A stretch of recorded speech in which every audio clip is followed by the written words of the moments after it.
히브리서를 읽을 때 첫째는 유대교에서 기독교로 개종하고 이 유대교의 박해, 로마 제국의 박해를 당하니까 다시 유대교로 돌아가는 사람이 생겼어요.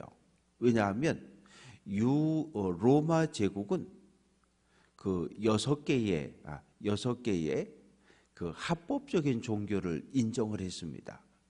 근데 유대교는 보호를 받았어요. 그래서 나는 유대교인입니다. 그러면 황제 숭배를 하지 않아도 됐어요.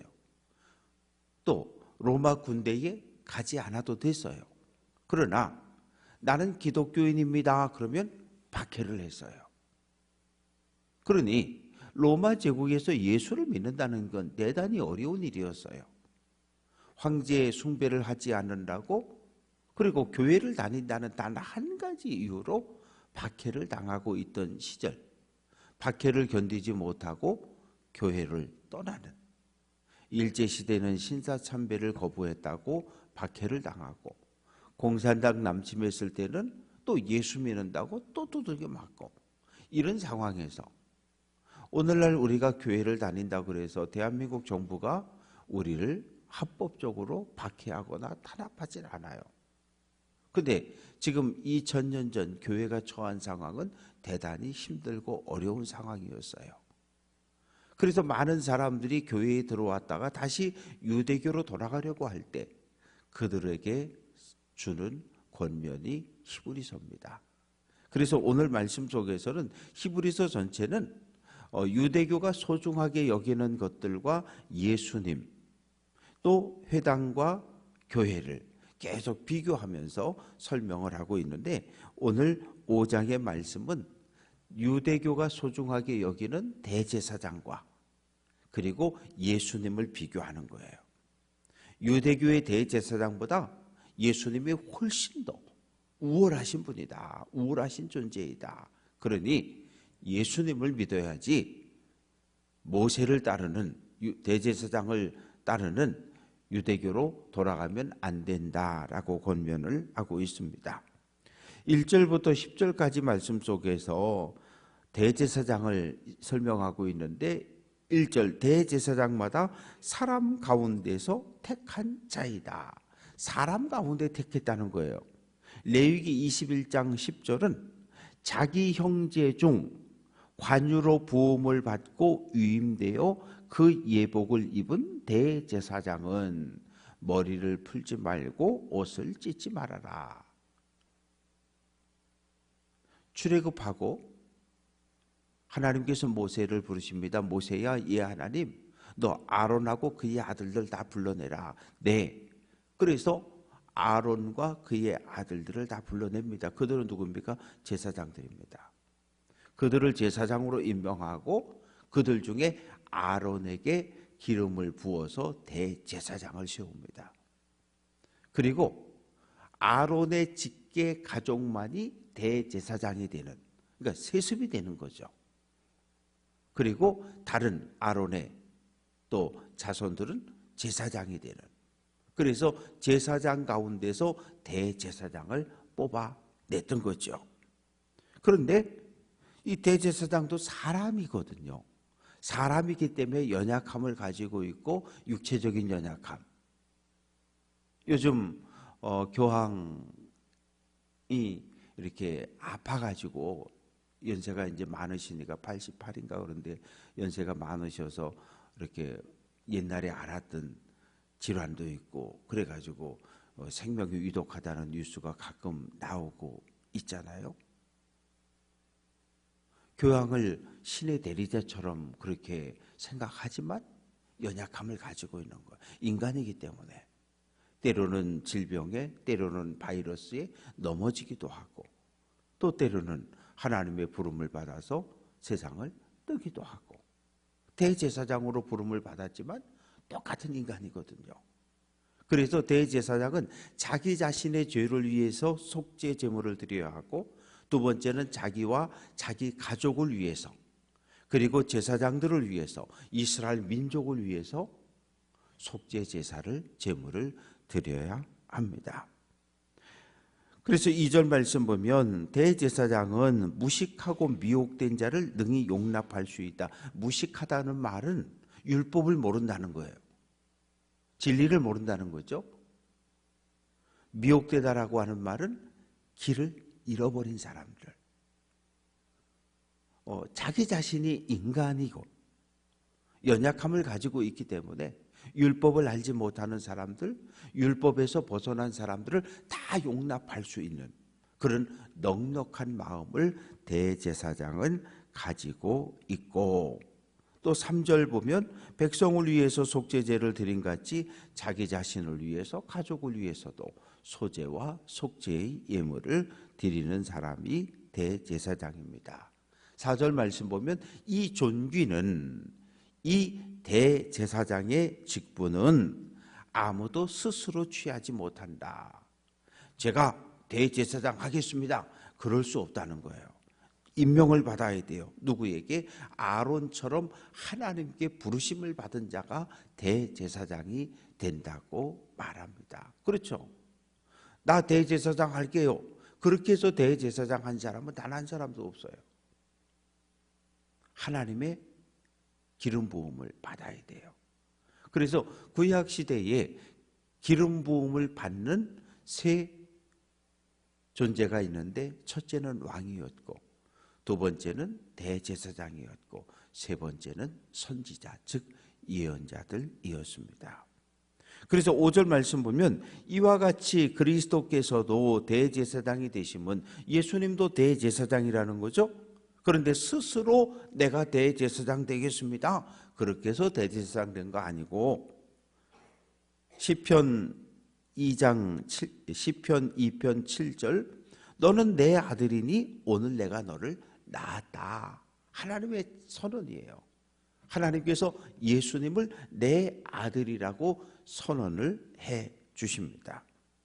또한 6절 말씀 보면 이와 같이 다른 데서 시편 110편 4절을 인용해서 내가 영원히 멜기세덱의 반차를 따르는 제사장이라 하셨으니, 제사장 계열은 두 개가 있는 겁니다. 첫째는 멜기세덱이에요. 두 번째는 모세입니다. 모세는 출애굽한 이후에 시내산에서 하나님의 부름을 받아 대제사장이 되었어요. 그리고 아론의 직계 후손들이 계속 이 대제사장의 직분을 세습하는 겁니다. 그런데 또 한 사람의 제사장이 등장하는데, 창세기 27장에 보면, 창세기 14장에 보면 멜기세덱이라고 하는 이름이 등장합니다.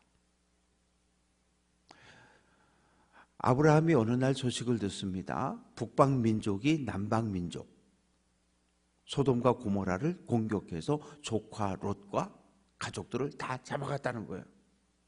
그래서 집에서 훈련시킨 사병들을 이끌고 쫓아가서 북방 민족과 싸워서 조카 롯을, 그의 가족을 구원하고, 그리고 수많은 전리품을 가지고 돌아올 때 살렘 왕이었던 제사장 멜기세덱이 떡과 포도주를 가지고 나와 아브라함을 맞이합니다. 그런데 그는 하나님의 제사장이라고 표현하고 있어요. 그래서 아브라함이 이 전리품 가운데 10의 1조를 구별해서 멜기세덱에게 예물로 드렸다라는 이야기가 기록이 되어져 있습니다. 그런데 멜기세덱이 하나님의 영원한 제사장이라고 표현을 했지만 언제 태어났는지, 어디서 죽었는지 전혀 기록이 성경에 없어요. 그래서 이 모세는 아브라함의 후손으로 제사장이, 대제사장이 되었지만, 멜기세덱은 이 모세보다 훨씬 조상이거든요. 그래서 멜기세덱은 아담의 후손으로 대제사장이 된 사람이라는 거죠. 그래서 예수님은 모세의 후손이 아니라 예수님은 이 멜기세덱의 계열로 대제사장이 되었다라고 지금 오늘 그 히브리서 기자가 이야기하고 있어요. 그래서 모세보다 멜기세덱의 반차를 따르는 예수님이 훨씬 더 우월하신 대제사장이다, 이렇게 소개를 합니다. 그러면서 7절 말씀 보면 육체에 계실 때 자기를 죽음에서 능히 구원하실 이에게, 하나님에게 심한 통곡과 눈물로 간구와 손을 올렸다. 가장 절정적인 기도는 겟세마네 동산의 기도입니다. 예수님이 이 땅에서 사역하는 동안에 늘 하나님께 기도했어요. 열병아 떠나가라, 그러면 열병이 떠나갔어요. 나사로야 나와라, 나사로가 살아났어요. 달리다 쿰, 소녀가 일어났어요. 에바다, 귀가 열렸어요. 예수님은 기도하셨고 하나님은 즉시 응답하셨어요.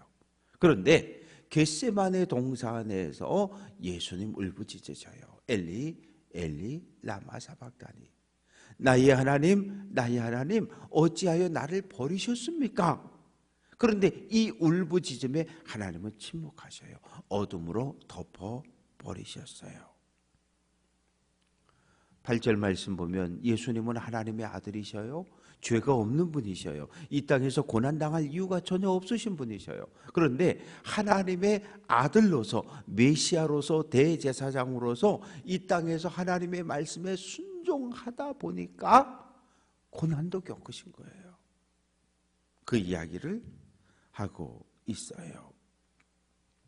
그래서 9절 말씀, 부활과 순종, 부활과 승천을 통해서 하나님 보좌 우편에 앉게 되셨고, 그리고 이제 하나님께서 누구든지 예수를 믿으면 십자가에 죽고 부활해서 승천의 하나님 보좌 우편에 계신 예수를 그리스도로 영접하면, 고백하면 구원을 얻는다고 선언을 하셨어요.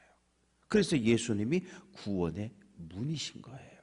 우리는 구원의 문을 향하여 달려가고 있고 구원의 문으로 들어가야 하는 사람들입니다.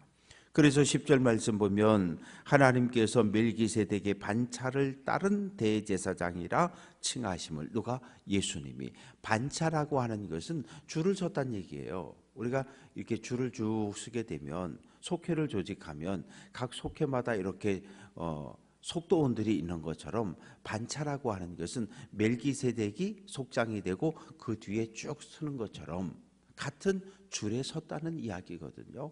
그래서 예수님은 모세의 줄에 선 게 아니라 예수님은 멜기세덱의 줄에 서셔서 대제사장이 되신 분이다. 그러면서 이제 11절부터 마지막 절까지 말씀 속에서 믿음이 성장하지 않는 것에 대한 책망의 말씀이 기록이 되어져 있습니다.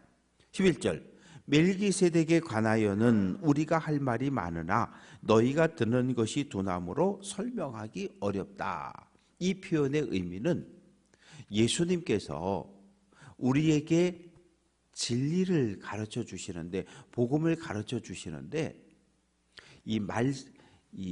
서로 이게 통하려면 말씀하시는 자와 듣는 자의 수준이 같아야 돼요. 저는 그 교회 학교, 특히 유치부에 가서 설교하라 그러면 아주 경기를 합니다. 왜?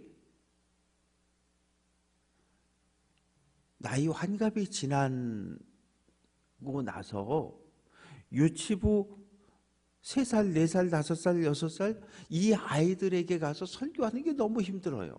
왜? 내가 아무리 쉬운 표현으로 아이들에게 몸짓, 발짓 해가면서 설명을 해도 이 아이들에게 복음을 전하는 것이 너무 힘들어요. 왜?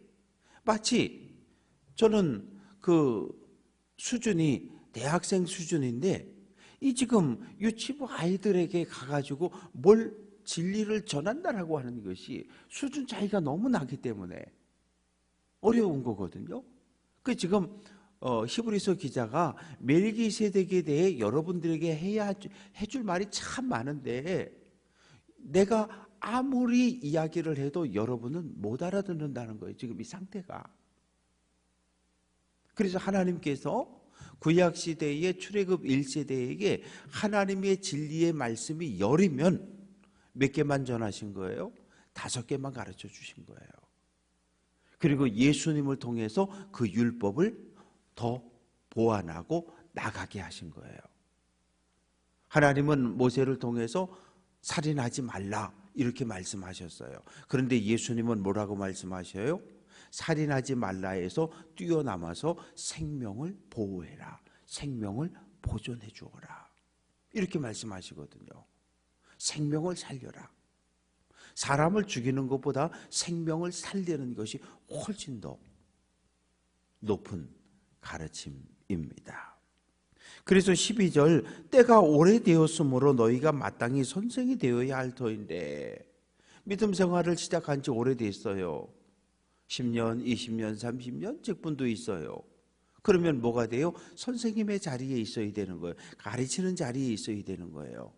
그런데 여러분들이 믿음을 가지고 복음을 듣고 예수를 영접하고 이제 시간이 지나서 믿음이 성장 성숙해서 가르치는 자리에 선생님의 자리에 있어야 되는데 수십 년 시간이 지났는데 여러분은 여전히 어린아이의 도의 초보에 머물러 있다는 거예요.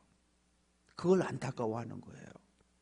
도의 초보에 머물러 있기 때문에 쿵 고난을 받으면 뛰쳐나가려고 그러고 이단과 사이비가 와서 살살 흔들면 따라가려고 그러고 미혹당하려고 그러고 그런다는 거죠. 그래서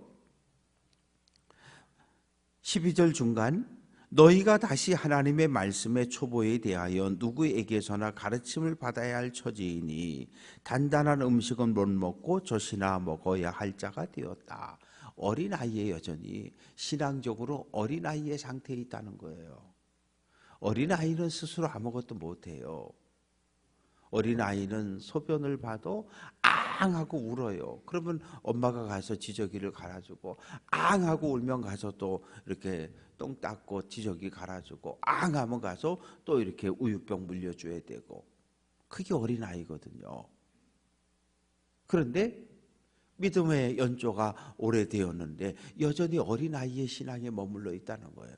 그냥 울기만 하고 달라기만 하고 스스로 움직여서 뭘 하려고 하지 않는 이러한 어린아이의 신앙에 당시 로마교회 성도들이 머물러 있음에 대해서 안타까워하면서 13절 말씀 보면 이는 젖을 먹는 자마다 어린아이다. 어린아이니 의의 말씀을 경험하지 못한 자라. 여기서 의라고 하는 것은 하나님과의 관계에서 올바른 행동, 이 땅에서 하나님의 백성다운 거룩한 삶을 이야기합니다. 그래서 뭘 기대하는 거예요? 14절 단단한 음식은 장성한 자의 것이다. 장성했다는 얘기는 온전한 믿음을 가졌다는 거예요. 믿음이 성숙했다는 거예요. 예수님께서 이렇게 원하시는 믿음까지 자라간 상태를 이야기를 합니다. 그래서 그들은 지각을 사용하여, 지각이라고 하는 것은 옳고 그름, 하나님의 뜻과 아닌 것을 정확하게 분별할 수 있는 능력을 이야기합니다. 그래서 연단을 받아 선악을 분별하는 자들이다. 신앙생활은 그래서 처음부터 끝까지 훈련인 거예요. 예배하는 거 이거 훈련이에요. 기도생활 훈련이고요. 전도하는 것, 봉사하는 거, 헌신하는 거 이거 모두 다 훈련이거든요. 그래서 훈련을 잘 받은 사람들이 좋은 믿음의 사람들이 되는 겁니다. 그런데 훈련 받는 건 다 싫어하거든요. 군대를 다녀오신 우리 남성분들이라면 알 거예요. 군대 처음 가서 하는 게 뭐예요? 제식 훈련이에요. 줄 서는 거거든요. 줄을 맞추고. 그리고 맨날 걸어가, 팔 들고 걸어가는 거. 뒤로 돌아가, 우로 가, 좌로 가. 그리고 총 한 자루 가지고 맨날 뜯었다, 붙였다, 조립하고, 사격하고. 지겨울 정도로 하거든요. 지겨울 정도로. 훈련 받는 건 다 싫어해요. 그런데 훈련을 잘 받아야, 그 훈련의 과정을 잘 견디어야 좋은 믿음의 사람이 될 수 있어요. 출애굽 1세대의 실패 원인은 무엇입니까? 광야 40년 훈련을 못 받았어요. 하나님께서 광야 40년 광야 학교에 집어넣어서 40년 광야를 걷게 했는데 여기서 실패했거든요. 원망하고 불평하고 탓하고 그러다 모두 쓰러져 죽습니다. 어찌 보면 우리가 살아가는 이 땅은 훈련장이에요. 하나님께서 우리에게 허락하신 믿음의 용사들에게 허락하신 훈련소입니다. 오늘 한 날도 우리에게 주어진 훈련의 분량이 있고 우리가 걸어가야 할 믿음의 길이 있어요. 오늘 한 날도 믿음의 길을 잘 걸어서 우리의 믿음을 더 성장시키고 하나님 보실 때에 잘했다, 충성된 종이라고 칭찬받을 수 있는 믿음의 용사들 다 될 수 있기를 주님의 이름으로 축원합니다.